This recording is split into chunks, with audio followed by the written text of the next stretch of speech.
So welcome everybody. This is the second presentation we have done, or the second presentation we've broadcast on this topic, cybersecurity awareness for PSAP, presented by CISA.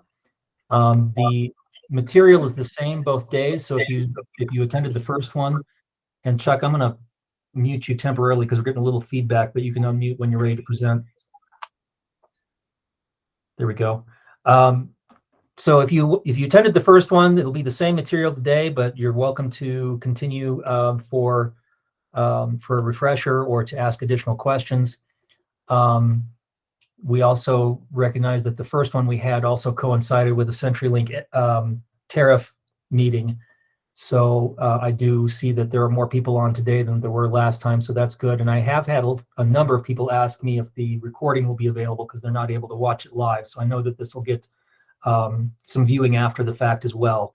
I will be posting this to the task force's YouTube page, and I will send out the link when it's available.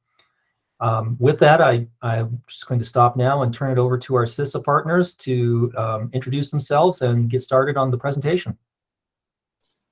Daryl, thank you. So my name is Chuck Spalding, and my partner Andrew White and I will be presenting this afternoon. And I'm a subject matter expert supporting CISA. Prior to taking this role, I was 911 director for Palm Beach County down in Florida. Went through the implementation of an next-gen network, and prior to that, I was a product manager at Cisco Systems, but I've been involved with networks most of my career. And Andrew, I'm going to turn it over to you. Good afternoon, everybody. My name is Andrew White. I am a subject matter expert focused on cybersecurity, also supporting CISA. I'm a communication specialist on Texas Task Force 1, which is a FEMA search and rescue team. And prior to working with CISA, I was on the threat detection and response team for Citigroup, and before that, JP Morgan. And I spent about 25 years in the cybersecurity space in the finance and banking sectors.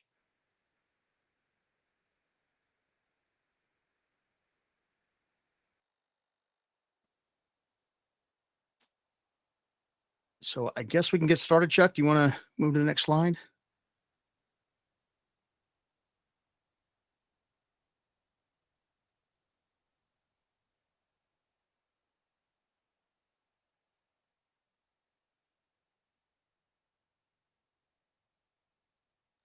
One second, I seem to be having an issue. Let me hold on.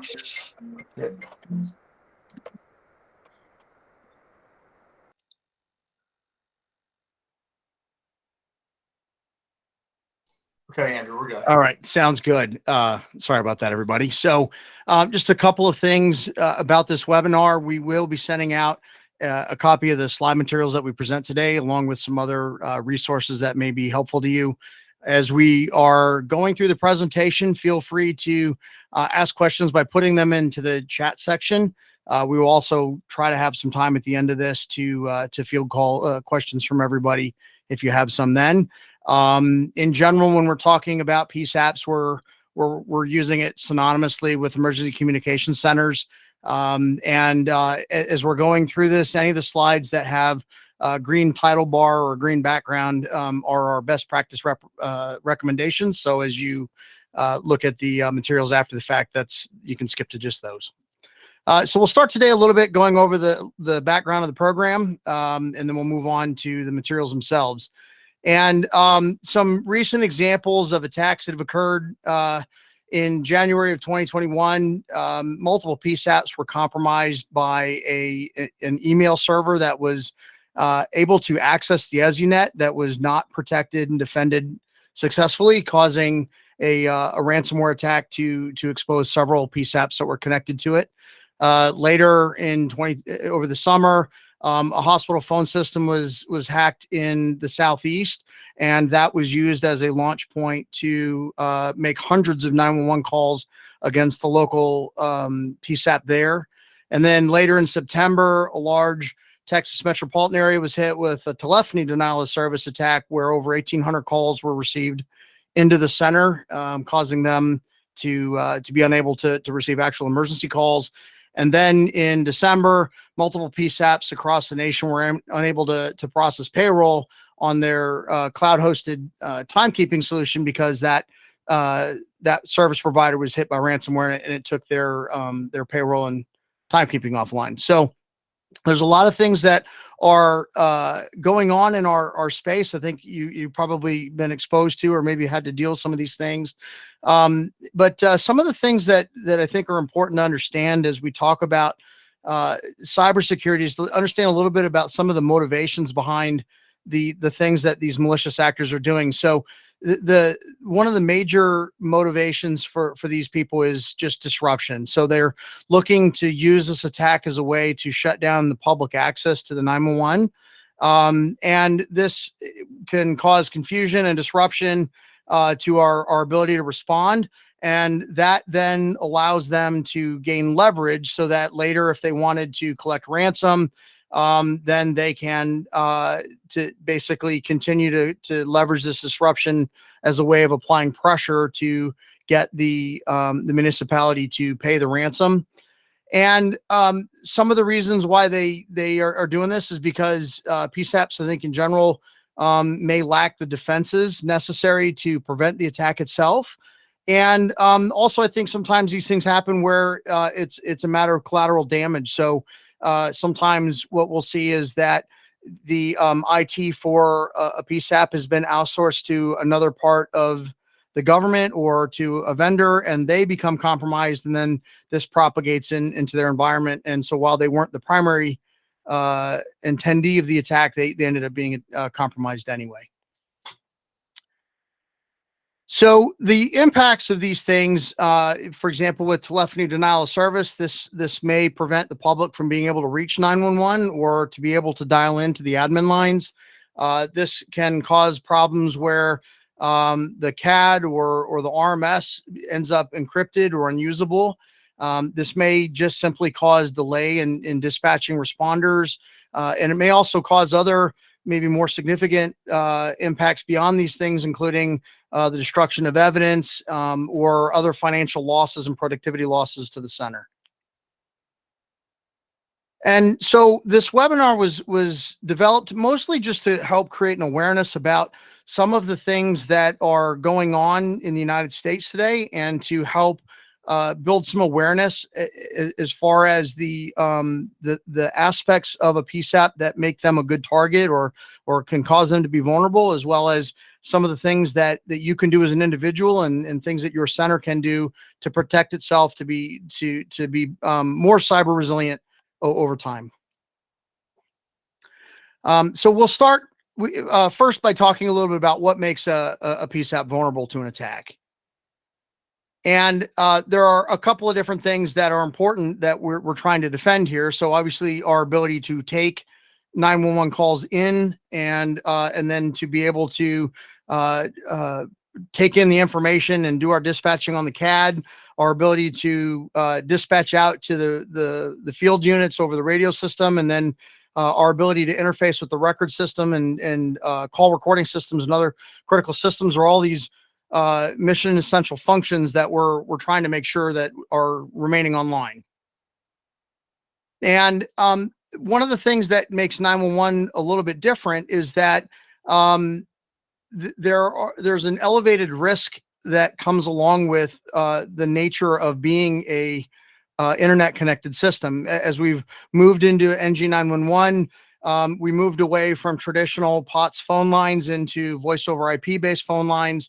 And this allows a broader variety of attacks that can occur, which may then impact our centers. And it creates additional activities that we need to do from a defense and from a maintenance standpoint in order to make sure that our systems can survive these things when they occur.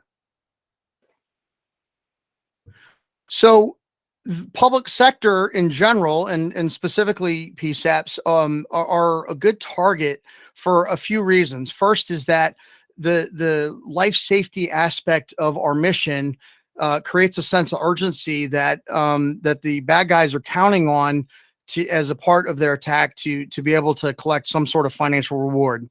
That in combination with a desire to avoid any negative publicity or a loss of confidence in the general public really starts to create an environment where there's a perception that that this PSAP may be ripe for an attack because they are maybe at a disadvantage in terms of trying to hold out and not pay the ransom instead.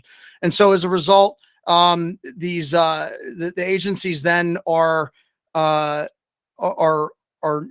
highly desirable target. And then in combination with the fact that sometimes it can be difficult for a government agency to afford some of the defenses and measures that we take to protect our systems, kind of creates this perfect storm environment where these attacks can occur. So an example of where we might see some of this would be in hacktivism. So there's a strong correlation with different protests that occur. And as you see them happening in person, there's what's referred to as a reflection attack, where there is likely to be activities that are going on in cyberspace that are happening in parallel with the civil unrest that's happening in person. So, for example, over in Ukraine, right around the time that Russia was getting ready to cross the border, the first thing that they did was they attacked all the Ukraine's equivalent to a 911 capability to make sure that nobody could call into the police and notify that something was going on. And we saw the same things in Minnesota after the George Floyd unrest and protests and those kinds of things. They happen all across the United States. So in this case, back to those motivations, first and foremost, there's this idea that if we can create this disruption and cause the 911 centers to become overwhelmed either through a direct attack or denial of service attack, that will disrupt the command and control portion of responding to that civil unrest. Then there's also the aspect of being able to disseminate misinformation, which may further erode confidence in public safety at that moment. And ultimately, that loss in confidence is the goal of the attack, which would be to maybe defame or discredit law enforcement or other parts of the public safety infrastructure for whatever statement that they're trying to make. And so as this graph shows, we can see that as these civil unrest events occur, the amount of denial of service type attacks just goes off the charts. And so this one was based on some of the things that occurred over the summer of 2020. And you can see that as those different protests were occurring, the different attacks against public safety started to spike. So some of what we're gonna talk about over the course of the rest of this webinar, but we'll begin with some of the higher level best practices, is that as you are finding yourself having to react to civil unrest or other things that are going on in your area, one of the things that you may want to consider, and these things you'll need to do in advance, is to coordinate with your carriers to work in a denial of service protection service that's capable of detecting abnormal calls and traffic flows coming towards your center so that they can be diverted away from your network and help you stay online. Other things that are helpful would be antivirus software installed on your systems, which it's likely there, but if it's not, it's important to have it and make sure it's running and that those definitions are up to date. Also, to work through the security practices that you implement in your center around user authentication and passwords and external storage devices and things like that to help limit the risk that outside malware can make it into your environment. And then it's very important that you plan out how you would react to a situation so that you're able to have efficient communications internally that a problem is going on, and that you've rehearsed the steps that you would take in order to try to mitigate or contain this attack, and then try to connect with your service providers, your IT departments to work through the process of recovery. Now I'm going to turn it over to Chuck to talk a little bit about how some of these attacks work. Thanks, Andrew. So we're going to talk a little bit about some of the direct attacks, TDOS, and indirect attacks, phishing, remote access. And we're going to start first with the voice side of the world, which is TDOS. And all of us are familiar with denial of service attack, which is really just a method where hackers or activists want to affect operations, let's say of a government agency or a company, they'll just set up a system where they can try and access that website so many times that basically the server collapses, no one else can get in, and it's pretty effective. It's one of the initial kind of large-scale cyber attacks that we've seen over the years. And so the same thing is true with voice. It's just the same scenario. They're going to try and overwhelm your center with fake calls so that people can't get through, and it can totally disrupt operations. So this is just a slide depicting, the typical center where we have our admin lines and our 911 lines all appearing on our 911 call handling workstation. And so what I want to talk about now is some of the attacks that we've seen, and this is from the FBI. There's been a lot of activity coming out of the Middle East. Some of these actors are located in the Gaza Strip, and they're very technical. And over the years, what they've been doing is they've been upping their game as far as how they can affect operations. And initially, they were doing just simple things using voice over IP, just dialing, like they would just dial your 10-digit number and hang up. And then they started conferencing centers together. So we're going to walk through a little bit of those. So the first question is, well, how do these people overseas find out the numbers? Well, they're pretty easy to find out. This is just a screenshot from the FCC's website. You can basically click and download an Excel spreadsheet, and it'll give you all the information about every 911 center in the United States. So if someone was trying to plan an attack for wherever, they could simply, get a hold of the spreadsheet and then, find your phone numbers and put things together to launch an attack. So this is an example here of what we started seeing. Initially, as we mentioned, these specific actors were just singling out a specific a center, law enforcement agency, and just dialing. But then they started using a conference bridge. And what they would do was just load in phone numbers for multiple centers and simultaneously dial them out. And we all know the conference bridges are set up today where you can certainly dial into a conference call, but it can also call you, right? And so that's what they've been using, that capability. And they've done quite a bit of multi-state attacks. That was their next thing. Initially, they were just dialing, say, a couple of centers in a region, but they started quickly getting into multi-state attacks. And there's been probably in every state today we've had attacks. I know it's been documented. I saw like 46. So they've been very busy, and we're not sure if they're just creating a database of who has what, etc. But it's certainly been a very effective attack, right? And so just to go back here, here's one of the problems with this attack.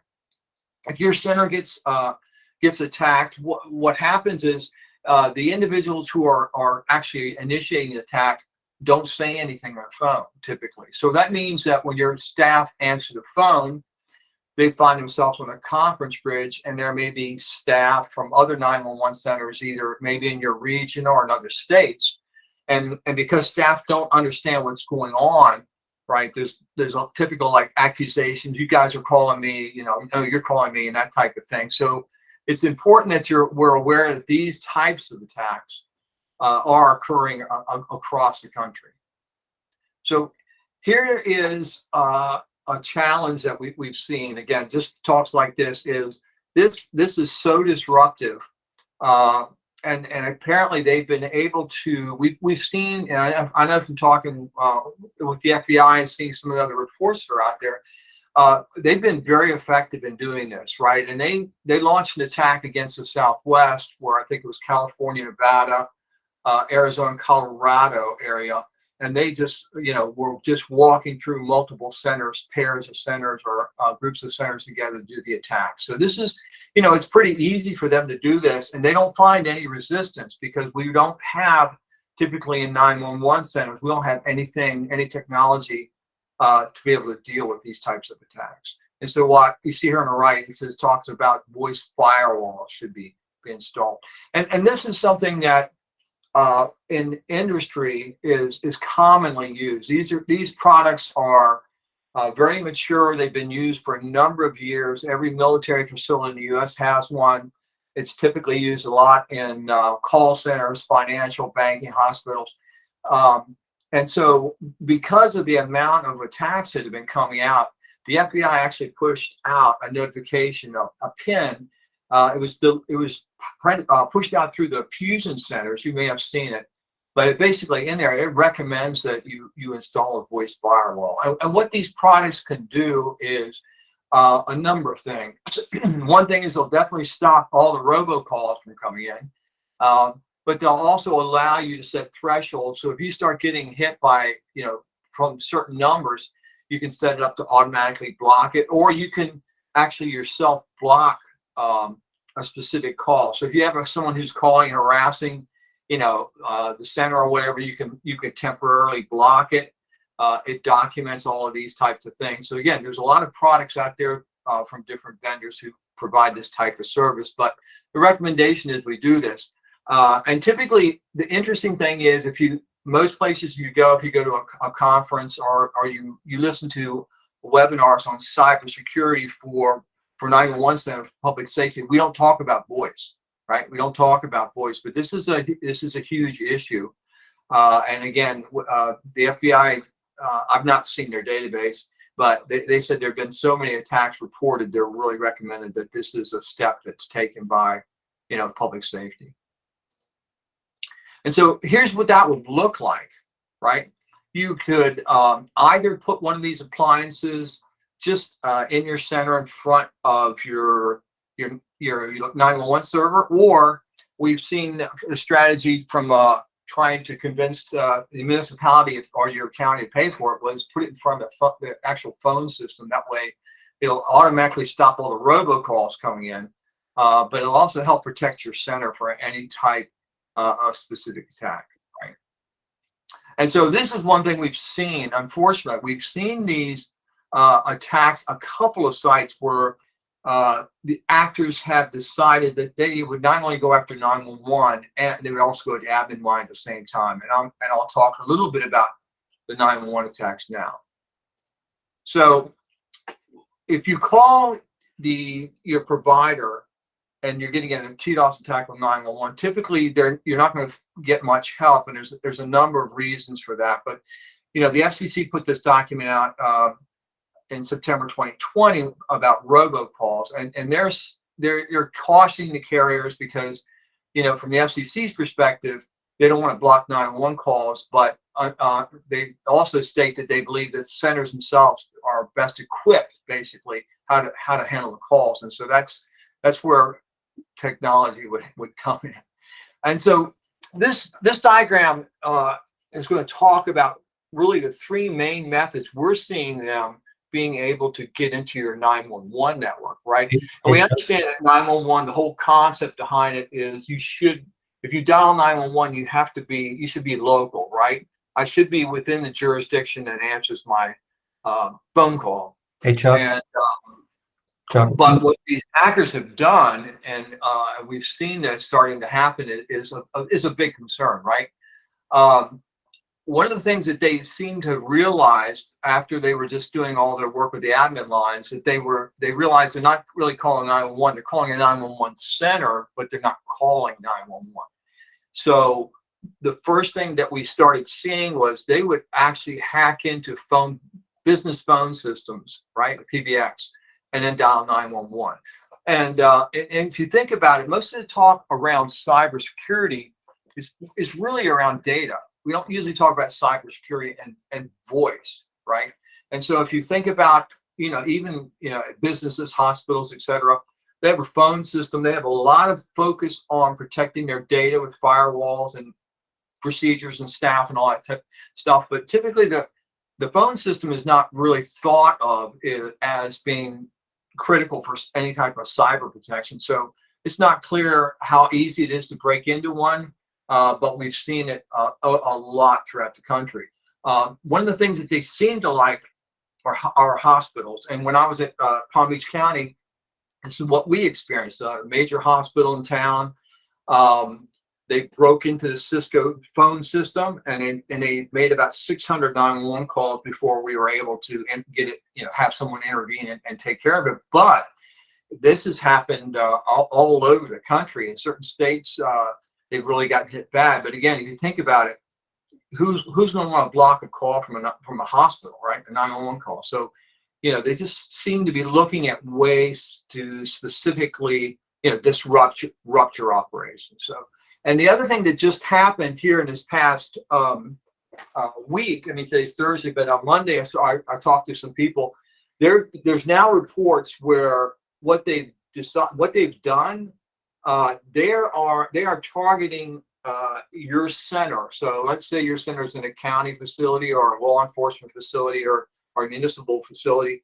They're breaking into the PBX, the phone system that serves you, and then they're dialing 911. I saw some of the records from one that happened, I think it was over the weekend, and they made hundreds of 911 calls. So if you're sitting in your center, your staff's answering 911 calls from your address, right? So again, it just seems to be that some of these people, they're just looking at ways to, always do something next that's a little bit more disruptive, and that's a big concern. Hey, can you hear me? Yes. Do you want questions now as they come in, or would you want to save them? Sure. I can take it now. So I've got a couple questions in the chat. First one from Anthony. He says, how do you deal with law surrounding TDD calls and having to have the ability to accept TDD calls? And I think this is in reference to the voice firewall. To what kind of call? You mean like, are you talking about for hearing impaired? Right, TDD or TTY calls from the hearing impaired or deaf. Well, I think, I'm not sure how you're configured, but typically, aren't those typically coming in on different circuits? They can come in on 911 lines.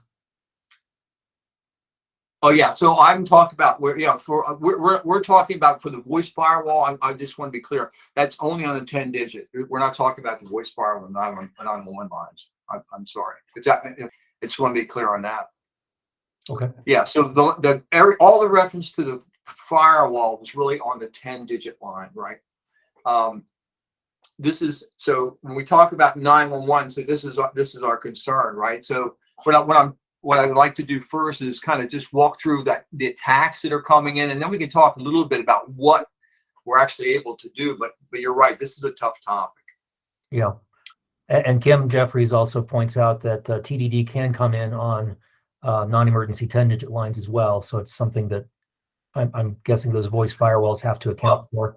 Well, I think in that case, and you're absolutely, I'm glad those questions were asked, but I think it would be one of those things where you could sit down and figure out how with all the parties and figure out how to do this. Because I know people are starting to do it, and it all depends on how you have it configured locally. So I'm sure there's ways to get around that. Right. Absolutely.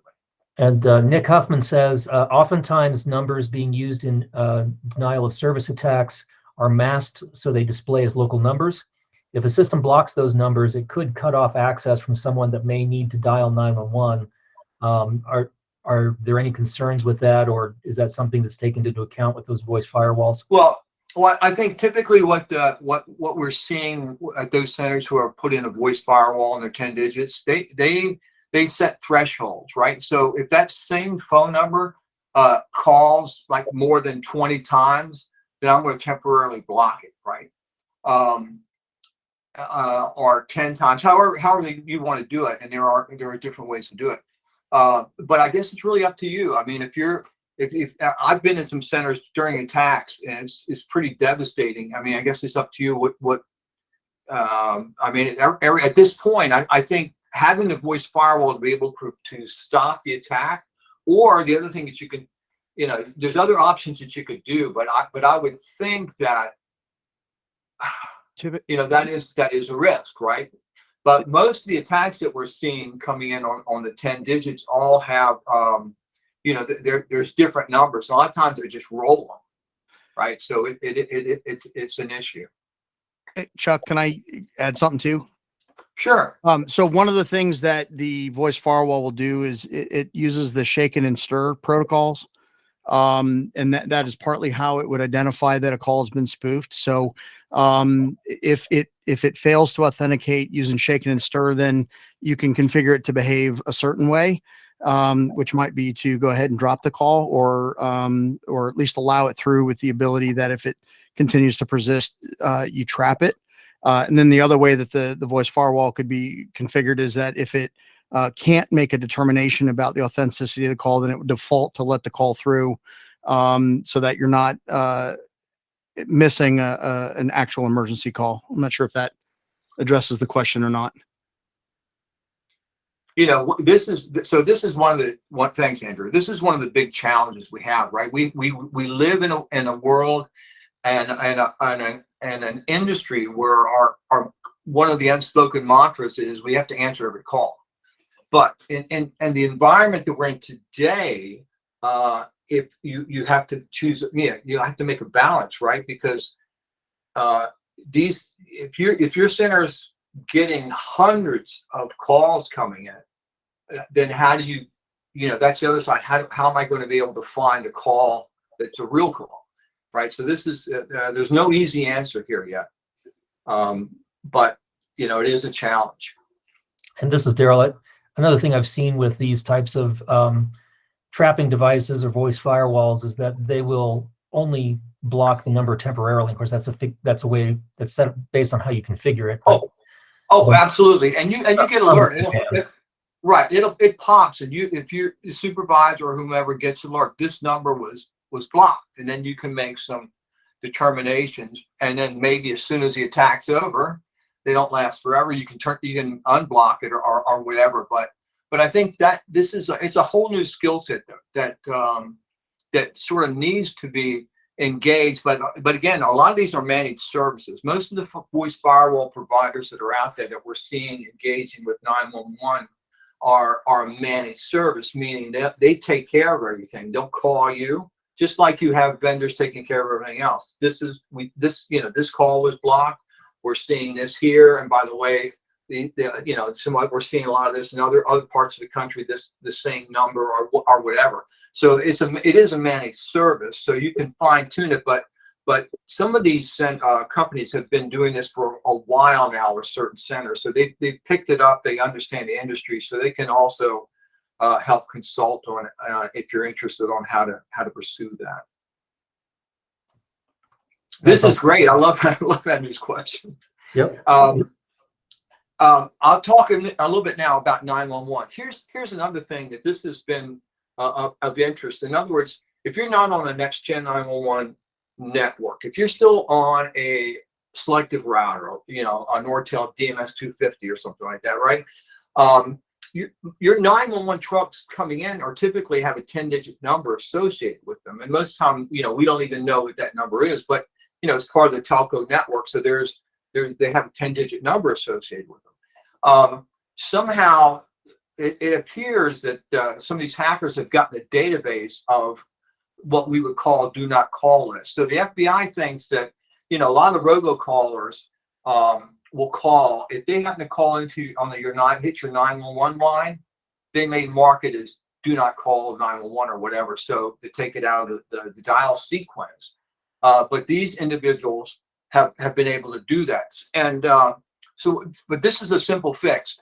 Not everyone has this configured like this, but there are centers who have their 911 trunks, even though they have a dedicated 10-digit number to it, they have it set up so you can dial it from outside, meaning that anybody on the planet can dial that 10-digit number and it's going to ring on your 911 trunk. We've seen some centers in parts of the country that have been using this so that if they get a wireless call that's not theirs and they're going to transfer it to their neighboring PSAP, that they'll transfer it on the 10-digit line, so it comes in instead of a 10-digit call, it comes in on 911 trunk. But in today's environment, we're recommending that everyone work with their provider, and just to make sure that if you're on a selective router, make sure that those circuits can't be dialed from outside. It can't be, the public can't dial that number, because this has been a big problem. And I won't name the state, but there was a state that had most of the major cities where they were hit. That was about 14 months ago, and it was a big deal. And they were all coming in. They hit multiple PSAPs the same time, all using this selective router, because I think the entire state at that point was still had their, not only were they on the legacy router, but all of the calls, all those numbers were dialed from the outside, and they weren't even aware of it. I remember talking to the state director. They had no concept of it, but someone just took advantage of that vulnerability and hit them hard. Up top here it says VoIP address spoofing. So as we know with voice over IP phone systems, you can change your address. So when you dial 911, and you're responsible to do that, it'll route to the right PSAP. So now I live in Florida, and here we have a lot of snowbirds come down. So it would not be unusual for someone who lived in New York to come down to their condo in Boca Raton, and then go change the address to their condo and then go home and forget to do it. And if they dial 911, they're in New York City, it rings at Boca Raton PD, right? So that's just how the system works. And it's always been somewhat of an issue, but it's a feature. It's kind of how things work. So what these individuals have done, and we know that some of these guys are in the Middle East doing this per the FBI. They'll identify, so if they want to hit your center, they'll come in and they'll get a valid address that looks like it's in your jurisdiction of business or something like that, and they will apply that address, that physical address, to the VoIP number, and then they've acquired lots of VoIP trunks apparently, and they'll just start dialing 911, and it rings into your center as 911 call with a valid business address, and you send let's say you send an officer over, like, what's going on over there? Well, has nothing to do with that. Right. It has nothing to do with the phone system or whatever. It's just a way that they've hacked. And so if you think about it, all the different attack vectors that we've talked about, I mean, these individuals are very, they're committed to finding all these various ways that they can get in and cause problems to 911 centers. Now, we've been fortunate that the only multi-day attack I know of was in Lee County, Florida, a couple of years ago. They went like 4 days where they just hit them nonstop. But in general, these things last 15 minutes or something like that, an hour maybe at the worst. But when they hit your center, they're pretty impactful. So it's something we're trying to get the word out to let people know how bad this is. So what can you do with 911 calls? So, just like we were talking to the voice firewall, you have to really kind of think this out. So what we've seen some centers do is they will route based on like class of service, route like let me send the VoIP calls to the group of workstations, or let me send so that during the attack they turn that feature on. The rest of the center can operate, because if they're using VoIP and they're coming in and like no one's going to block it for me, at least I can route it and set the queues up so I'm not going to be hit as bad, and I can still continue operations. Because if you've been in a center and if you're all your staff is answering 911 calls that are bad calls, then people can't get through. So it's just another way. Again, we're talking band-aids here, but it's a way to kind of get around the situation. Now, the other thing is, if you have a relationship with your carrier, they're probably not going to block anything, but they may be able to help you with routing, right?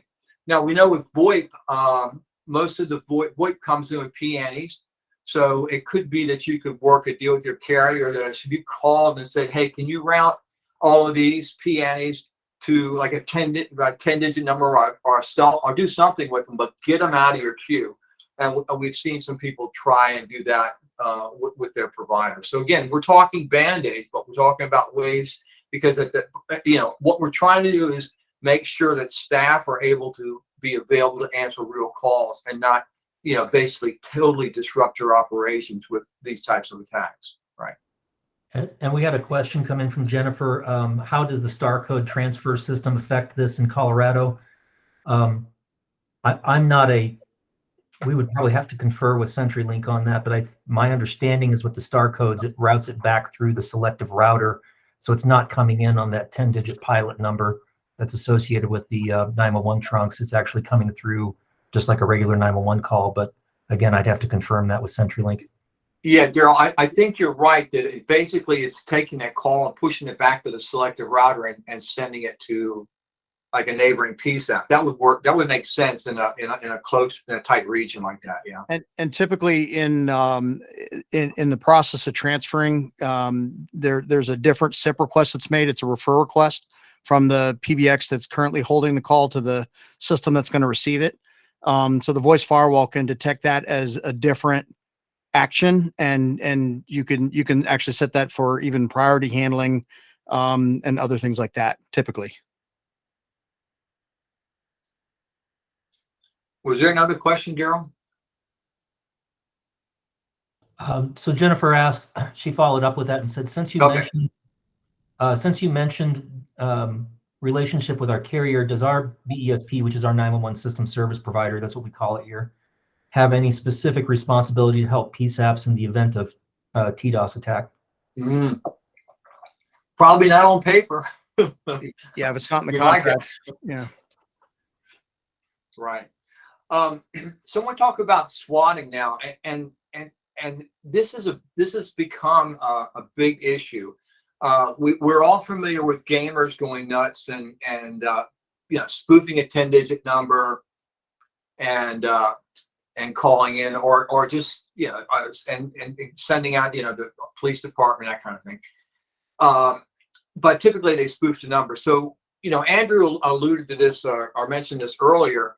So one of the things that we're talking about now is how can you deal with spoof calls? Earlier, end of last year, fall, and early this year, I think there were a total of 38 states, according to the FBI, where individuals, and they were located overseas, they were calling in the 10-digit number of the PSAP and reporting an active shooter. Right? I heard a number of those recordings. So if you think about it, if you're in a school and somebody has a gun and is shooting, I'm probably not going to take the time to look up the 10-digit number. I'm going to call 911, right? But that's how in this case, this is how they perpetrated, and they were just going through communities doing this, and we all know how disruptive this was, but it was pretty bad, and they just went through unabated because the thing is, I just if someone answers the 10-digit line, I have an active shooter. The process is obviously procedure. We're going to respond.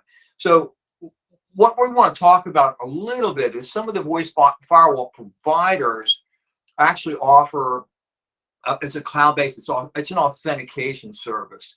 So it will actually go out. And this happens in milliseconds. It'll query the calls to find out, number one, is that phone number actually in use? A lot of times, not every number is valid, and then it does things like it looks at the carrier. Is this actually a VoIP call or a landline call? And it's this 10-digit number goes to a landline call. All those types of things. There's a whole process how they work through it. And clearly, if stir shaken's available, so they can do a lot of things to look at and identify to your call taker that this number is spoofed. Now, when I was at Palm Beach, we had one specific PSAP, Palm Beach Gardens. It was getting like 3 or 4 SWAT calls a week, and they were sending them out. So we already had voice firewalls, but we went out and we got this authentication service. As soon as they started to see when these calls came in that the number was spoofed, it was bad, they challenged the caller hung up. So what we're seeing is, as we start moving into this new world of different ways to affect this on the voice side, we're going to have to start looking at ways to procure these types of services. Hopefully our vendors will get more involved in doing this type of work. But there's a lot of opportunity, a lot of technology out there that can help us, do our job and also conserve resources, within our community. So with that, I'm going to turn it over to Andrew. Okay, so now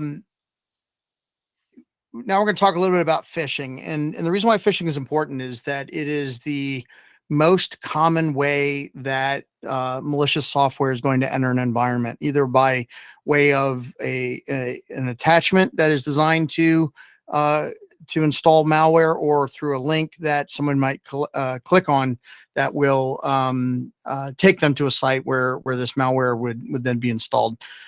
So a study was done, and of 1,000 remote workers, about 96% said that they were aware of the risks of clicking through on malicious links, and yet almost 45% admitted to having opened an email that they considered may actually have been suspicious. And then about half of those people also admitted that they didn't tell anybody when they did that. And that's going to be a problem. So when we talk about phishing, we're gonna also need to talk about the need to create mechanisms for people to report it. Sorry, thanks, Chuck. Okay, so what is social engineering? And social engineering is the term that's used to apply to a very wide set of activities. Phishing is anymore the most common one that occurs.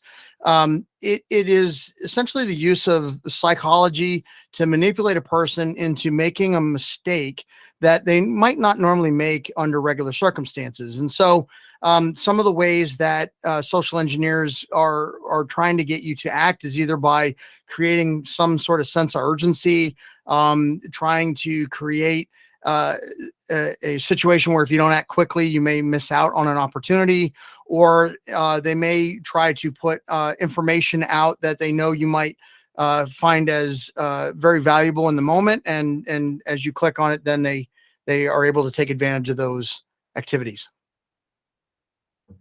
And so phishing specifically then is an attempt to obtain sensitive information from a user typically, although sometimes it's also trying to get them to take an action. But about 90% of successful cyber attacks are the result of somebody having clicked on an email that was either phishing for installing software or phishing for credentials. And there are a couple of different forms where we start to see this. And the first one is referred to as spear phishing, which is where a message is crafted and it's written in a way that it targets a specific individual or a group of people. So as you might imagine, in our public safety world, there are a number of different messages that come out that inform us of all sorts of situations that are developing or ongoing, or things that we need to be made aware of. That creates this opportunity where if somebody understood that these messages were going out, they might be able to introduce a similar looking message into our email environment that might cause somebody to take an action that otherwise they would have not taken on their own. And clone phishing is where somebody takes a legitimate piece of email that had been sent at one point, or had been sent tends to get sent on a regular basis, and then they clone it to look exactly like that. But what they do behind the scenes is they change out all the links to go to different sites than what would normally be expected. So through muscle memory, then the users, as they're reading this email, will click on links like they normally do. It's just that this case they go somewhere else than where they intended. And a good example of this might be something of an email that comes out that says, we need you to reset your password, or we need you to log in and check some setting in your account. And it looks just like one that you've likely gotten in the past, and except this time it takes you to that site where they're able to steal your credentials. And then the last one is known as whaling, and this is a similar type of spear phishing, except in this case it's targeted at a high value employee or a VIP. And the reason why this one is important is typically not necessarily to take advantage of that person's account as much as that then allows them to send emails on behalf of that person. And now people are likely to take action because it came from the center director or the mayor or somebody like that. And so, for example, during COVID, we saw a lot of phishing attacks coming out that were based around information updates related to COVID. So the criminals were basically sending out these phishing emails that were spoofing, coming from the CDC, from state health agencies, and things of that nature. And what ended up happening was that as these emails are coming out. People are trying to understand what's going on and get the latest information. And, obviously, because we're in the middle of a pandemic, we're acting quickly and not necessarily paying attention. And that increased the vulnerability, which then allowed people or caused people to take this action that we would have hoped they wouldn't have taken. This even becomes more complicated when we have people working from home, because they are additional distractions working from home. They may not have the same protections on the network from their home office. And it may also be that they are able to connect to their home network from their home office that would allow them to check personal email where this stuff might come in and then make its way into the regular network. As Proofpoint did a study on this, and Proofpoint is a vendor that tries to provide phishing protection. And one of the things that was very common was that these emails would come in on a Monday morning. And essentially, the reason why they're trying to do that is so that as these accounts get compromised, they can bundle them up, and then when everybody's gone over the weekend, they can start to use these accounts to see if they can get into the systems and take whatever actions they were trying to take while hopefully nobody's around looking at what was going on. So an example of one of these emails would be like this one, where information comes out related to the coronavirus, and they're talking about different information that we might at that time not have known. And then you can see there that there's this link in the middle. And if you were to click on that link, instead of going to the CDC's website or the WHO's website, you would have gone to some other site that would likely look similar to that, but it was managed by the malicious organization. So the way that it works is these organizations are first they start by trying to figure out who they are looking to attack. They've gotten quite sophisticated over time. They hire PhDs in psychology and sociology to help them craft the emails that they send out. And as they do this research, then they will start sending out these targeted emails, hoping for a response. The victim opens up the email and either clicks on the link or opens up the document or whatever. And now this software is installed. And the first thing that they're going to try to do is to steal data, primarily your login credentials, which will allow them to get a toehold into the environment and then take other actions that they're hoping to take. And again, another example of how this might be is, you get this IRS email and there's this attached details that when you click on it, then it takes you to this fake site that does the bad thing. So things to look out for are fake email addresses. So for example, City of Baltimore, they use a .gov domain. Fake URLs, again, cityofbaltimore.com. It should have been a .gov. Other things to look for are these urgent problems or requests for assistance, and other things like that. Also, the other thing that's important to look out for is that think about the context that the email is coming in. The bad guys have gotten better about making sure that there aren't grammatical errors and spelling errors and things like that, which we're typically taught to look out for.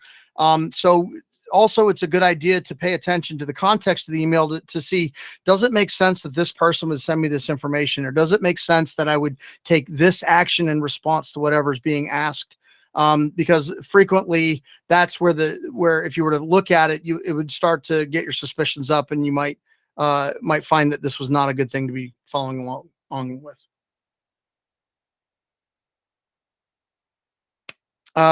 And credential theft being the big one. So about 75% of phishing attacks are looking to get your credentials. So what would happen is that you would get a request to log in to your email account or potentially change it. And then when you log in, what they do is they funnel the request through what's known as a proxy server to your and then you connect to that, and then it passes along what you type to the actual provider. And what they're looking to get as a result is the web server will hand back a token that says you've been authenticated. And once that token comes back, they can take a copy of it and then they can use it later in their own web browser to log in as you. Another place that this will come is different attachments. And so what we really want to encourage that you do is make sure you tell somebody when these things are coming in. So you can see up in the top right corner of this image here, there's a way to report the phishing attack. So one of the things that the social engineers are counting on is that people who are being prodded to take this action are not going to tell anybody that this has occurred. So as you're seeing these things coming in, and hopefully you're recognizing them for what they are, make sure that you're telling your systems administrators and your supervisors to be on the lookout for these things, so that a more specific response can be developed for what's going on.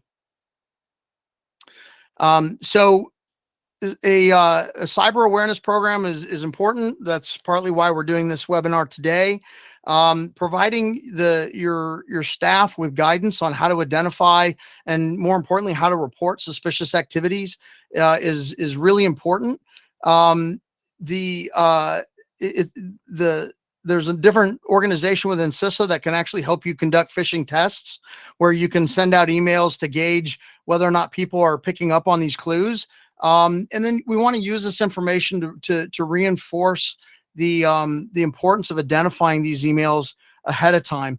And I can't stress enough that as we're doing this, we want to be doing this as a learning and coaching thing, not as a hammer thing. The more that you want to punish people for clicking on the link, or sending reports to managers saying 70% of your staff clicked on the link, that punishment culture will cause people to not want to report for fear of some sort of adverse action being taken against them. So as you're doing these things, remind the staff that clicking on the links may be dangerous, but also remind them that regardless of whether or not they should have clicked that link or not, to make sure that they're telling somebody what happened, so that we can act on it if it ended up actually being malicious.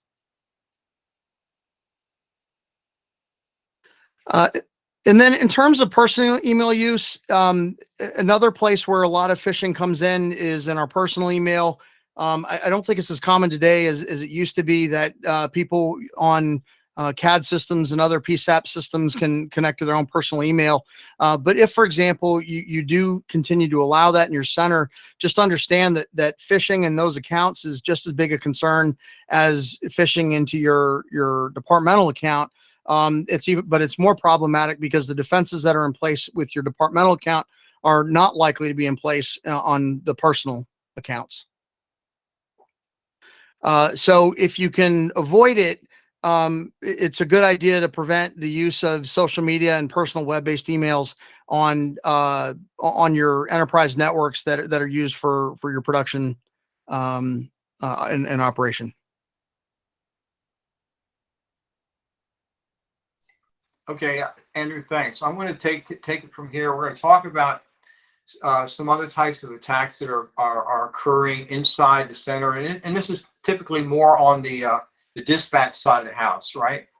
And ransomware, hopefully no one on this call has experienced it, but it's a terrible thing if you've had your staff go through it, and while they're dispatching a call, have their screen lock up, the CAD system locked up. This has happened many times across the country with our CAD system. So we'll talk a little bit about that, right? So this is an example, Riviera Beach in Florida. City, 32,000 people, like I said here, but they paid $600,000 in Bitcoin to get the decryption keys back, right? They had a 6-position PSAP. These individuals took down the entire municipality, and the way that their backup systems were configured, they were on the same network, so they were down hard. The biggest thing about this was that they couldn't get access to the record system, and they were running CAD for weeks with a legal pad. So if you can imagine what a mess this was, it was pretty devastating for them to try and get back to work. So if you get hit with ransomware, what are your options? You can pay the ransom, or you can use your backup files, and we'll talk a little bit about why that's certainly the preferred method. So if you pay the ransom, it doesn't necessarily guarantee that you're going to get the encryption key. A number of the ransomware actors that are out there are actually going on what they call the dark web, and they're renting ransomware kits. So they're renting the ability to come in and take over your computer network. And then what they do is, if you pay, then they have to give a portion of the proceeds to the people they rented the kit from. But that doesn't necessarily mean that they actually have the key, or that they're even willing to give it to you, right? So this is a big it's a challenge to, in many cases, your municipalities especially are in a position where they have to, because of the critical nature of the data that's locked up. But also, if you, as you say, they could pay that money and not be able to recover it. So backups really are the best, right? And so one of the challenges that we have in the centers is we rely on our vendors to do everything for us in general, right? So does your CAD vendor have a backup? Are you paying him for a backup, right? Maybe if you're on a cloud-based CAD today, this isn't as big an issue, but if you're in a traditional CAD system, are there backups? Is it on the same network? Is it sitting next to the existing system? So these are questions we really need to, to ask our vendors and understand what we can do, or do we need to do anything to have backups? So in the event our CAD goes down hard, what am I going to do about it? Am I going to be able to call my vendor and then I have the record so I can restore it? Or do I have to go through and totally rebuild it? And most centers do not have in their contracts with their providers, they don't have anything in there about cyber, right? About recovering from a cyber attack, ransomware attack, et cetera. So it can get pricey, but it's just something to consider. So now we're going to talk about lateral attacks. And lateral attack means they're not coming after you. You just happen to be in this example on the same network. So when they took your county, municipality, police department down, you went down hard also, right? And so this goes back to this concept. We have two networks. And the great thing about this configuration is if you've ever watched the news, and let's say, an agency or municipalities had a ransomware and they're down hard, typically during the press conference, they'll say two things. First thing they'll say is, we're working with the FBI. And then they'll say 911 is still operational. And this is why. We're fortunate that it is a separate network with a CAD spill pushed the other way that typically keeps us up and operational, even if the rest of the systems are down hard. Right. So this is just an example of we're talking about being not being the main target, right? So in this scenario, this is your PSAP, right? I got my 911 calls coming in, and I got my CAD spill pushing out to my CAD. But for my internet access, I get that from the municipality. So my IT guys, that's where I'm getting my internet access. And you can see here's a couple of other departments in my municipality, and my IT shop has firewalls up, et cetera. And like Andrew was talking about, the clicking on things, right? So in this scenario here, somebody in finance clicks on an email, right? And then the malware walks. And you can see it's just going to walk right into your center. And we've seen this so many times across the country, over and over, right? Where this PSAP was not the target, but because they were on the same network, somebody in a different department did something, it just walked in. And so what can you do about it? So the recommendation here is that you would work with your either IT shop, your vendors, whatever, to put in something like a firewall. Because what that'll do is that'll prevent that malware from walking in and knocking down your systems. So in this example, right, you could still be up and running, internet works, everything works, but you actually have your systems functional while the rest of the municipality, in this case, is down hard.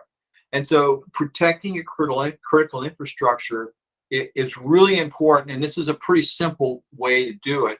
But and we've seen a number, especially some of the larger centers across the country, they're starting to take this seriously and really, separate themselves in some fashion from the municipality or the county that they're, associated with. So this is another way to do things. And what we've seen in this is typically done or can be done during like a hardware refresh. So in this scenario, let's say I have 9 CAD workstations. I segment them, meaning I put them on different LAN segments. So this is really can be a hardware or software configuration. But if you think about what could happen here, if you have someone, a dispatcher who has some downtime, they have internet access, they're checking let's say they're checking their Gmail or social media or something, and they click on something that they shouldn't, right? Then what would happen is that malware would knock out 3 of the CAD systems versus 9. And so this is another sort of self-preservation move that you can look to do, where with this segmentation concept, I'm not my whole CAD, my dispatch system is not going to go down hard. And we've seen as people start thinking about and are necessarily being hit with an attack like this, they're starting to move into this type of model for operations. So I'm going to talk real quickly about cryptojacking. You may or may not have heard of this. We are all familiar with cryptocurrency, Bitcoin, and basically the way that blockchain and crypto works is you have what they call nodes that are validating each transaction. So rather than you going into the store, whipping out your credit card and hitting the machine, and then it gets that transaction point to point gets validated. In the world of crypto and blockchain, it has to get validated on multiple nodes. And for being a validation node on one of these networks, you get a small portion of the transaction, which means I can make some money. So with cryptojacking, they're not there to knock you down. They're hoping you don't see them because they just want to use all your systems, right? So they're calling this a third wave, meaning first wave was, they would break into a big business and steal all the credit cards and try and sell them. And then second wave is what we're experiencing today, which is ransomware. Third is cryptojacking. And the bad thing about this, it could really be in your system, not knocking you down, but can really affect your system. So how can you detect it? So one company, a crypto cybersecurity company that had a contract with the state, they did every PSAP in the state, and they came back and said about a third of the centers had this cryptojacking software running on their CAD systems.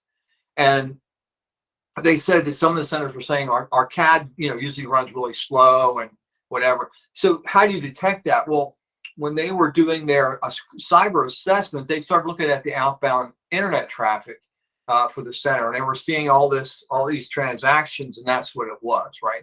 So the only way you would know that if you didn't have a vendor coming in to do your outbound analysis would be to see if maybe your CAD's performing slow, or maybe your finance department walks in and says, man, your electric bill is real up. Because in this model, again, they're going to try and use the max out of all your machines.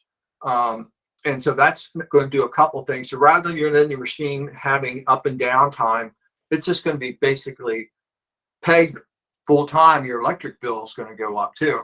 And so this is, kind of some of the ways you can do it.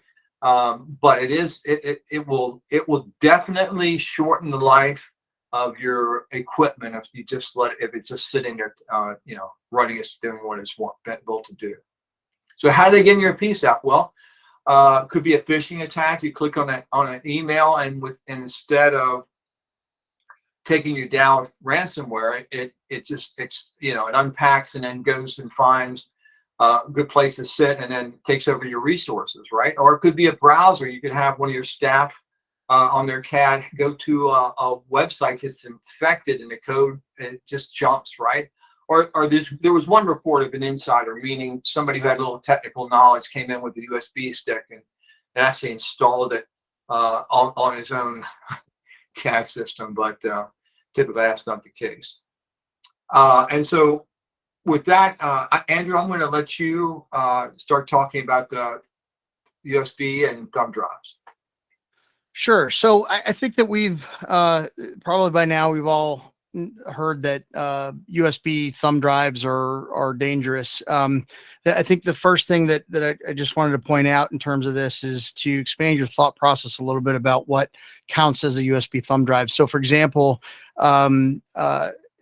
sometimes we lose sight of the fact that our phones can actually act like a USB thumb drive, and so when we plug them in, then that actually is a way that software can get installed in.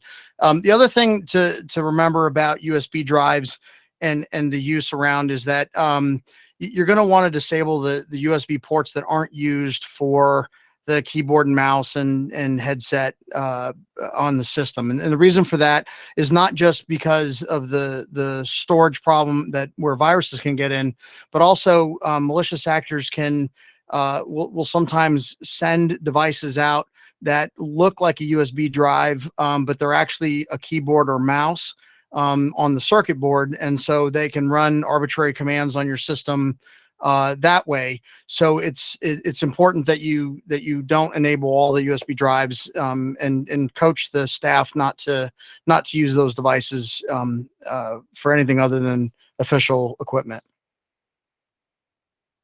The MSISAC, which is the Multi-State Information Sharing and Analysis Center, is a nonprofit organization that CISA uses to send out information around cyber threats. And they published a ransomware guide back in September of 2020 that has a lot of really good resources around how to defend against potential ransomware attacks. The good news is it's working. If you saw the news yesterday, one of the largest ransomware as a service providers just had layoffs. So even in the bad guy tech industry, it's starting to hit everybody. We're doing good work. So please download this guide if you're interested and learn some of the things that are in there, because we are making a difference by following some of these guidelines. So in terms of remote access is the third most common mechanism that the bad guys use to get into a system. It's important to remember that our systems, we invest a lot of money in securing them and making sure that the vulnerabilities are removed.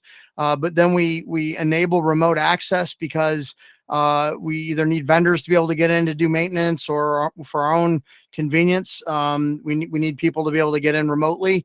And so as a result, then malicious actors are out there looking for these connections that are open as a way to potentially try to get leverage to get into your network. And especially with our vendors, because this is the most likely reason that we're going to open up this connection, is to allow them to support the systems that they're running for us. And so it's important to remember that we need to treat the remote access capability that they're requesting as a part of our risk management function. So we want to make sure that we understand which third parties are getting in, how they're getting in, and that we want to treat them like a potential mechanism where infections could be propagated into our environment, so that we can defend against it.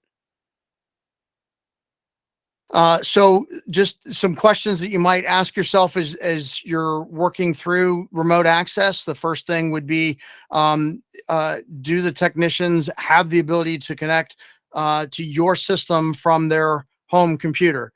You'd be surprised how often that ends up occurring. The next thing is it's a good idea to make sure that you evaluate your vendor and the policies that they have for things like using USB drives, using personal devices, the ability to read and collect their own personal email on their work computers and those kinds of things. And then the other thing that's really important to work with your vendors on is to make sure that each of the technicians that might connect to the environment has their own unique username and password. And an important example of this is there was a radio system out in the Western United States where a vendor had remote access into the system. And because they were sharing a username and password, and this vendor was known to use the same username and password across multiple customers, malicious actors were able to get into that system and install ransomware. And then unfortunately, after they got all that cleaned up, they continued to use that same common username and password, and the bad guys were able to get right back in and take the system down again. So it's really important to make sure that you audit that your vendors are using unique usernames and passwords for their people. The other thing that we'll add that's on this, besides making sure that your remote access is carefully guarded, is consider only enabling it when you know they need to get in. That isn't always possible, but if you have the ability to enable it and disable it based on their request to gain access, that will help you avoid some of these issues that we're talking about. The other thing is if you do need to leave it on all the time, make sure that you're that as they're accessing these systems, that you have the ability to audit who's getting into the system. Again, making sure that they have unique usernames and IDs, which if they don't have it, then they wouldn't be able to give you an audit list of who's gotten in the system. And the other thing that you should do is work with your vendor to make sure you understand their process for how they manage those accounts once an employee leaves the organization, either because they are terminated or resign, or even just get promoted into a different role or department. So then the next section we'll talk about a little bit, because this leads us into cyber hygiene and some other best practices. And when we talk about cyber hygiene, what we're referring to here are some of the things that an individual person can do to maintain the safety and security of the network from their individual workstation. So these are just different routines and protocols that we offer to help you keep personally identifiable information safe, to keep the system safe from data corruption or compromise. And one of the first things that's important to do is to make sure that the software on the machine is up to date. New vulnerabilities are being discovered every day, and vendors are releasing updates constantly to try to remove these vulnerabilities. And so it's important that as a user of a system to pay attention to whether or not your system is getting patched regularly. When pay attention to the last time your antivirus updates were done, things like that. The more that you're paying attention to that, then if for some reason you haven't been patched in a long time, then it's worth going to your IT provider and asking them, I haven't noticed any patching that's occurred lately. What's going on here, and trying to work through whether or not that's just an anomaly or whether or not they're behind or what's going on. In terms of passwords, complex passwords, I think everybody's been told that they need to be long and complicated. I think that the thing that's important to remember is that longer is always better than complicated. It's a good idea, for example, to just think of phrases that you might use, and then instead of spaces, put hyphens and those kinds of things. That way they're easy to remember. The length is what's more important than the complexity, and that will help you to keep your password safe. You really should never need to share your password to anybody. So just be aware of requests for passwords.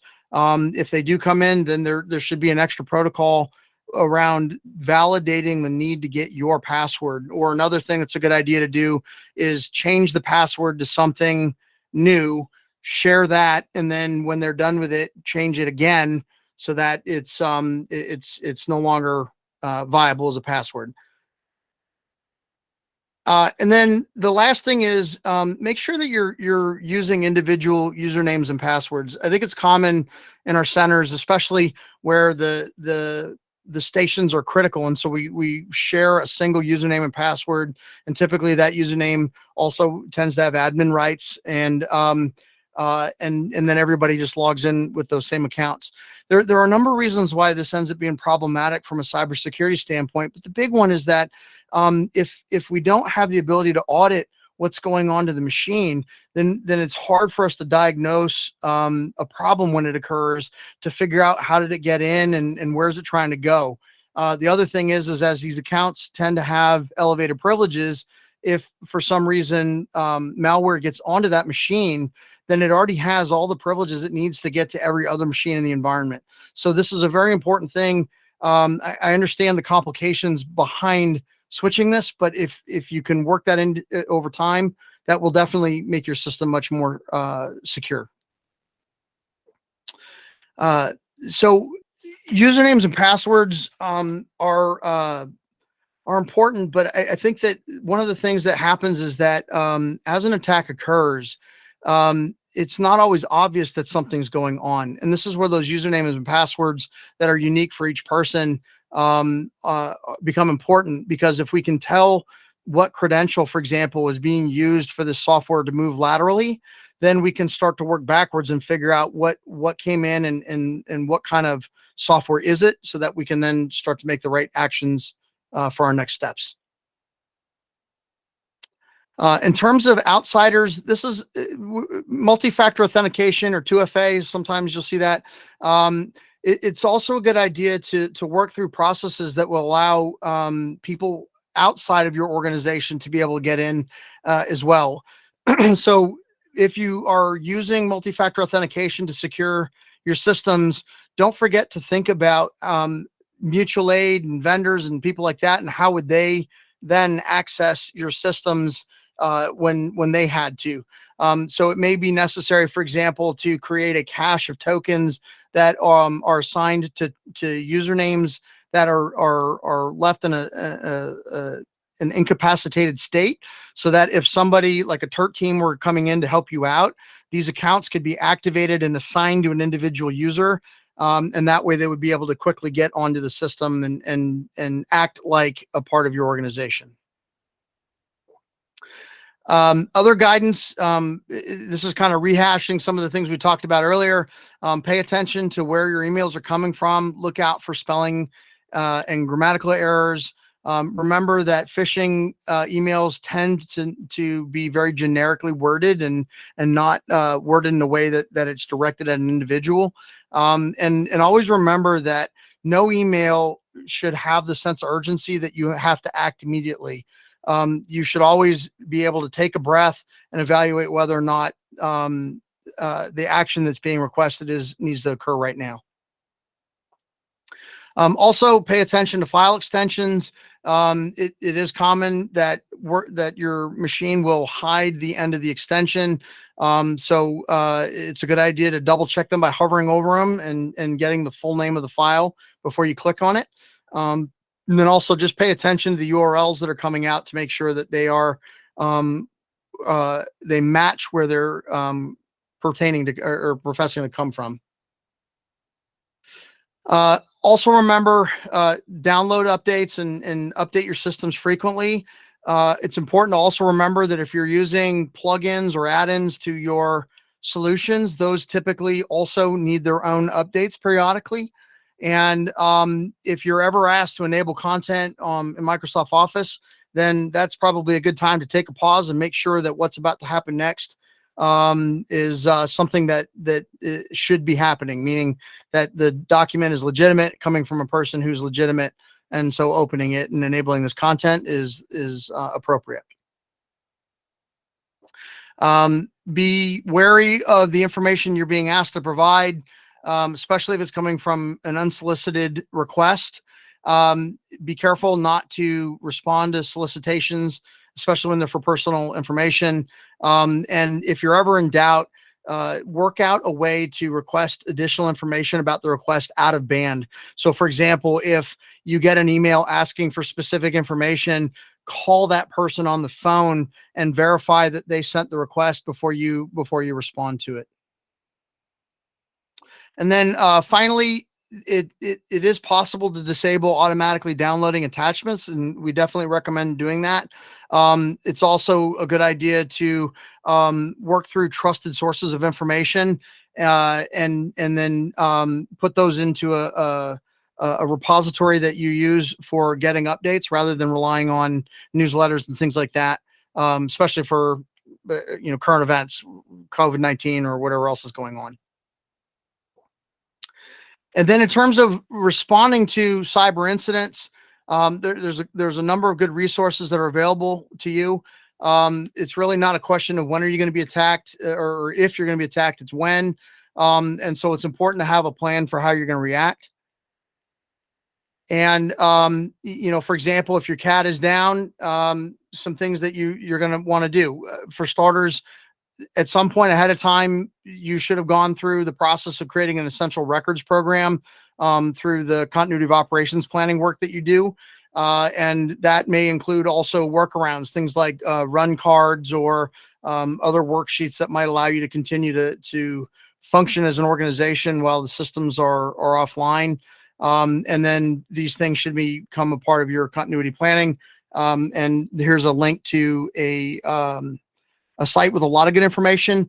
The program that Chuck and I support also has the ability to provide additional information related to continuity planning for PSAPs. In terms of building awareness, our program does provide this poster. It can be customized to put additional information related to the state of Colorado that may help you. It's just a handy resource to put up in the break room or someplace so that people can kind of read it and get an idea of the different things that we've talked about today, and good guidance on how to avoid becoming a victim of attack. And then the last thing I'll offer for this is having a cyber incident response plan. So before you can even do cyber incident response planning, it's important that you do your continuity of operations planning, because the number one decision you're going to make in a cyber incident is whether or not you need to activate your COOP plan. So having COOP goes first, and then build your cyber incident response plan. And here's where we start to compile the list of our resources and people that we call and the initial actions that we may want to take while we're waiting for the rest of the response to happen. And additional links to that ransomware guide we talked about a few slides ago are here. From a response planning standpoint, there's we have templates that we can share. Essentially there's a number of things that you want to make sure you have on hand. Emergency contacts is the first one. If you don't run your own IT, then it's a good idea to make arrangements for a 24-hour contact with the vendors that are supporting you and have that compiled into a list. The next thing is there are a couple of actions you may be able to take as you think a problem is occurring. So it's a good idea to work with whoever your IT provider is on what those actions might be, which might be disconnecting the machine from the network, or there might be other steps that they advise you to take. And then you're going to want to come up with a communications plan around notifying people that this the center may be compromised and what happens next.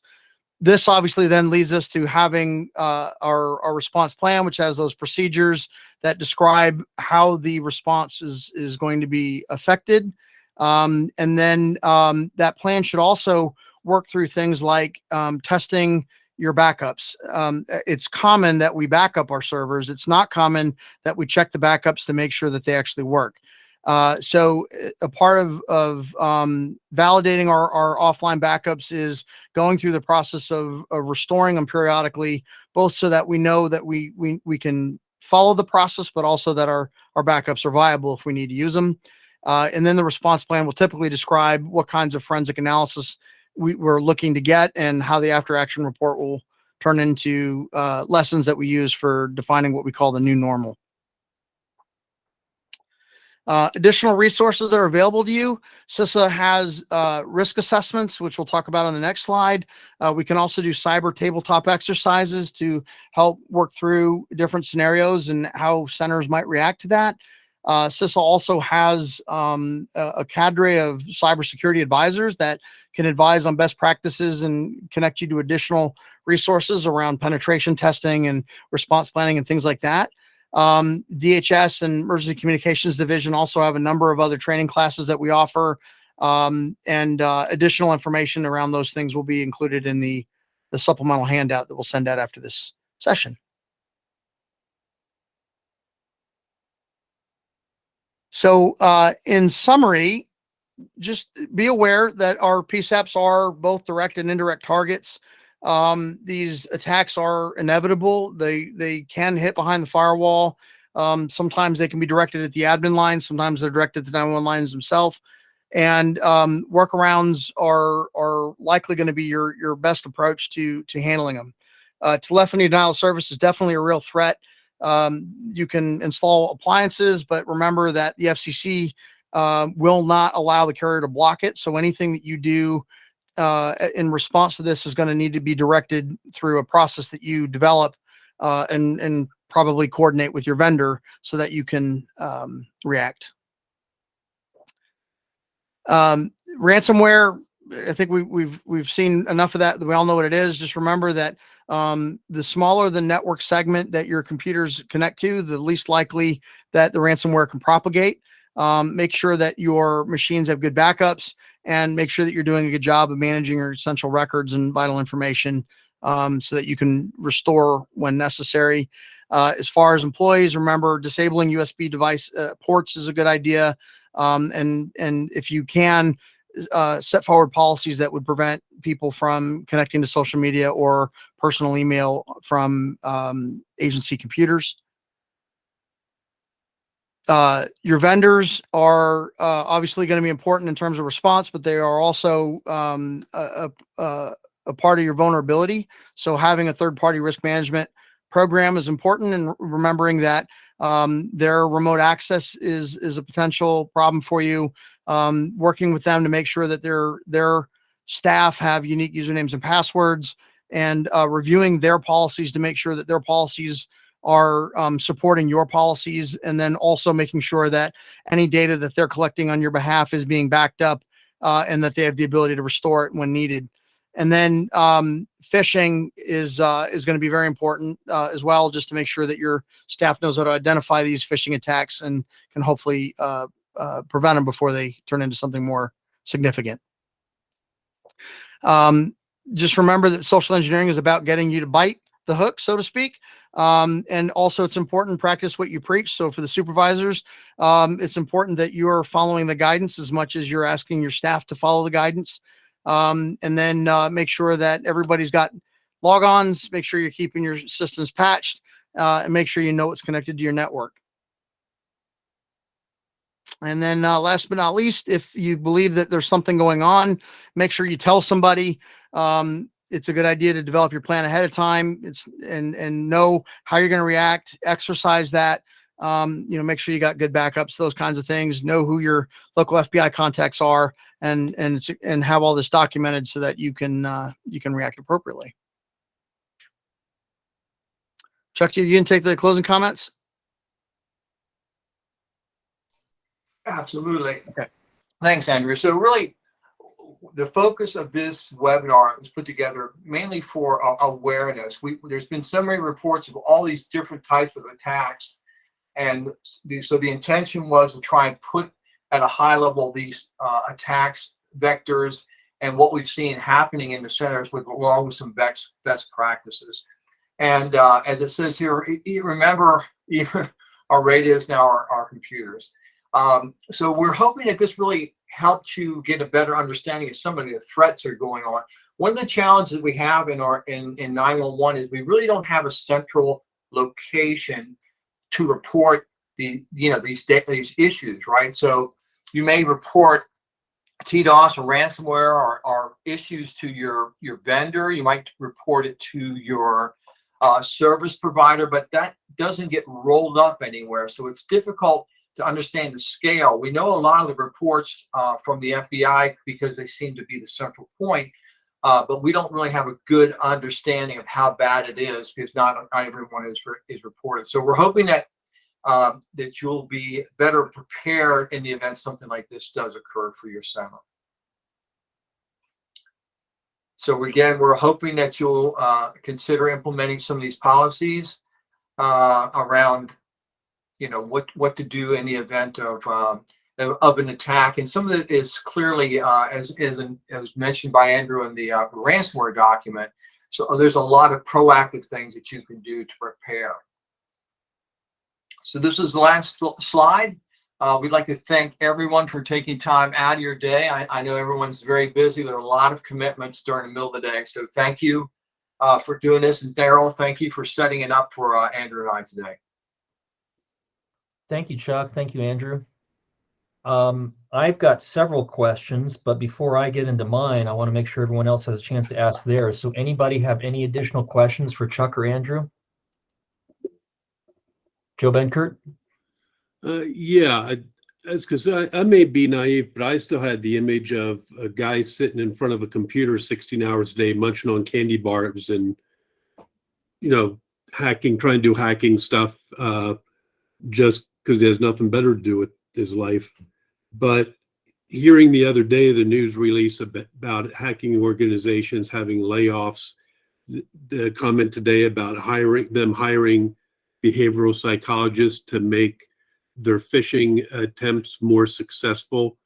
It really makes sense with the millions of dollars that they are getting through ransomware payments, that some of these would be operated like a business or a formal organization oriented to be more successful. There is also, I think, comment about people in the Middle East who may just hate America and not care what chaos they cause. And that puts a whole different spin on, or perspective on these attempts. The question I have, though, is in another seminar, I'd heard that once a TDOS attack is started, unless you have preparations to deal with it in place ahead of time, you can't stop it. You have to wait until the person who's initiated stops it. Is that still true? And what are the types of things that you need to do to have in place in order to stop the attack? Well, yeah, it is true, and it depends on the type of what they're doing with the TDOS. If they're overseas and just dialing 10-digit, I shouldn't say just, but if they're dialing 10-digit number, having a voice firewall in place is great. If you don't have that, then you're going to have to, have a plan in place, either working with your PBX vendor or trying to get those numbers, with your call handling platform vendor. So instead of doing something with the admin lines, this is why, to your point earlier, you really need to have some sort of prepared up front, because in the middle of that, with the phones blowing up, it's very difficult even to think clearly for a lot of people because of the stress of the environment. So this is why we're really stressing to have some kind of plan in place about how to deal with these types of attacks. But you're right. We've been fortunate in that the duration of these attacks has not been long. We've seen them, typically last 15, 30 minutes, but they also will tend to like to do sporadic. I do know for a fact that some of the centers who have installed voice firewalls, well, we've watched them try and break it, right? Try and change their number and then come back and attack again. It's been interesting. So whoever's the individuals are, some of these groups, they're very sophisticated. And it seems like they've been going methodically around the country. And you remember, there's like 5,000 or 6,000 centers, but they've been doing this for a few years now. And so that's a great concern. The other thing I'd mention, when I used to represent long distance carriers, I was at a seminar where they're talking about how hackers, they would come in at 5:30 on Friday afternoon and reconfigure. They knew all the controls, access the controls to set up a PBX remotely. And they would reconfigure a company's PBX to get the maximum number of inline and outbound sessions, calls. Right. And then they would link it through Canada and then to another company in the US. And then through that, they would set up just like a boiler room in an apartment in New York City, where they charged somebody $20 to talk to their relatives in a foreign country for 5 minutes. Yeah. And it was amazing how quickly they could set that up and take it down. Yeah. And so that with voice over IP and the cheap long distance, that used to be a thing. And I think that's part of what let the guard kind of went down, because people didn't need to do that anymore. But it's a big concern of ours that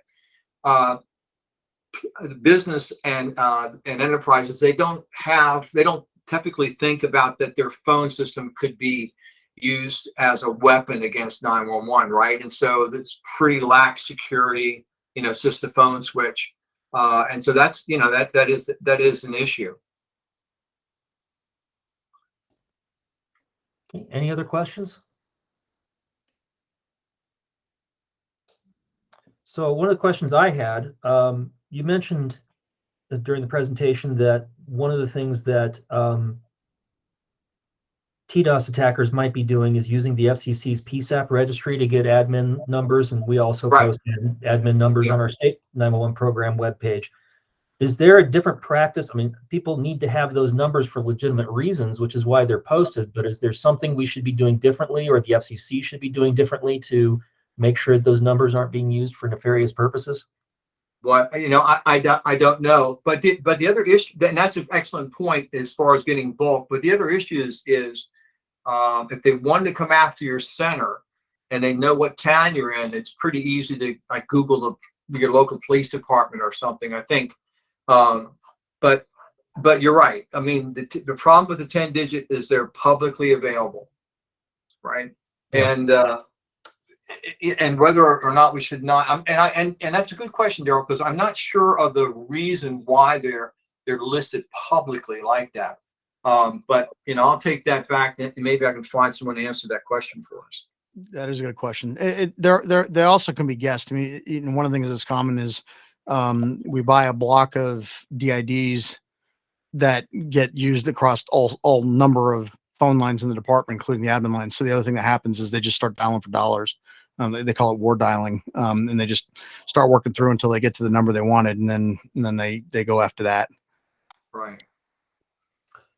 Next question I had, well, the next two things aren't really questions, they're comments because they were mentioned on the first call, and I thought it'd be good to mention them here, is that CISA also has a full day version of this class, which I think might be beneficial because there has been a lot of, I mean, the feedback I got from the first class was really positive, and it seems like there's interest to learn more. So I think we'll probably be working through our statewide interoperability coordinator to request that through the technical assistance program. And the other thing that you guys offer is cyber assessments for PSAPs, and that can't be done statewide. That's done on a PSAP by PSAP basis. So I might be coordinating with Amanda, again, the SWIC, to see if there are specific PSAPs, maybe a geographically diverse group of them that maybe we can put through that program, because I think that would be very beneficial. And then they can share their experience with other PSAPs on what things they learned, so that they can also benefit from that experience.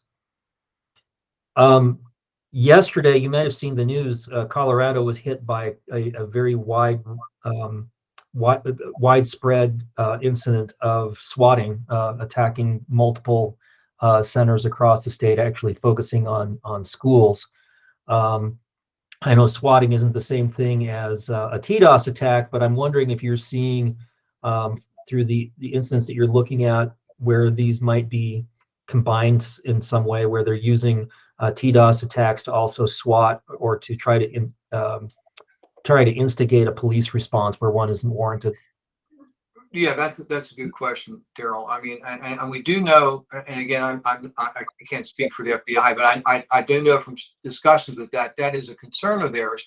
And as I mentioned, some of these groups who have started out, they've been doing this for a few years now. They started out just calling a single center, and they've matured into being able to get multiple ways to get into your 911 system.